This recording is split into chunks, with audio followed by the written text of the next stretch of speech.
Alhamdulillah Allah berikan kesehatan, badannya cukup sehat, cukup tegar, cukup kuat, ya kan.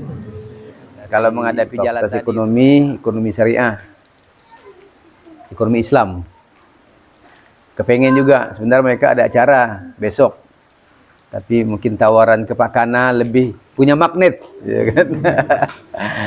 Punya gaya tarik sendiri, ya kan.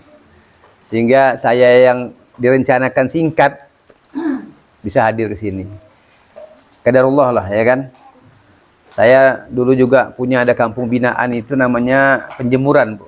Di perairan Landak juga. Hidupkanlah tentang zakat dan sedekah. Zakat itu wajib karena dia tuntunan syariat. Itu apabila kita sudah mampu. Sudah sampai mampu, sampai hukum nisabnya, haulnya berzakat, wajib. Karena Al-Quran sebut tuh 26 kali tuh, dalam Al-Quran tuh. Wa aqimus shalah wa atu zakat. Wajib dia.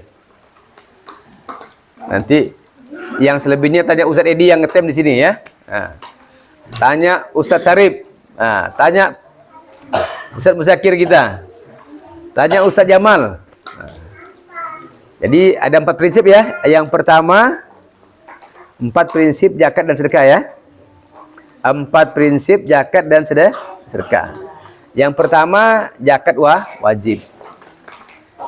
Siapa bersodako itu adalah burhan. Pak Burhan ya, Pak Burhan ya. Ah, tak jadi minum deh.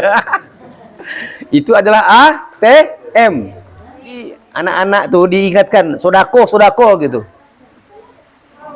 Kalau dia terbiasa untuk sodako, yang asal kata siddiq, jujur, nanti dia nyampe ke emaknya, nyampe ke bapaknya.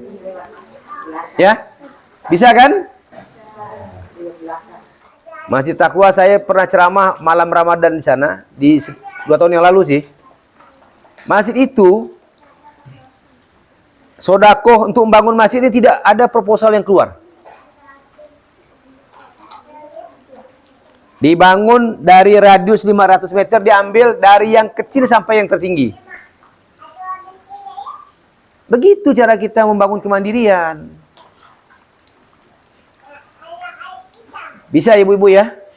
Di penjemuran itu, Bu, setelah mereka patungan membangun longboat, saya kasih hadiah bikin longboat. Kemudian mereka wakafkan tanah 4 hektar untuk membangun surau juga. 4 hektar orang-orang situ. Habis itu kumpulan sodakonya bisa sampai belasan juta, Bu. Kalau uang udah banyak, ada persoalan di kita, selesai. Kalaupun tidak cukup, kita sudah ada modal. Bisa nggak ini dibantu? Kami bisa antarkannya ke Pontianak, nanti selanjutnya kita nambahnya lagi di Pontianak. Kita kan muslim nyambung-nyambung terus nih gitu. Illaman amaro bisadaqatin au ma'rufin au islahin bainan nas. Ya kan? Menyambung. Jadi yang diatur sama Quran tuh. Bayangkan tuh.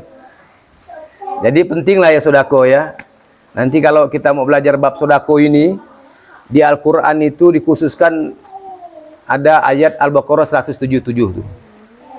Laisal birru an tuwallu wujuhakum qibalal masyriqi wal maghribi. Terus sampai ke bawah.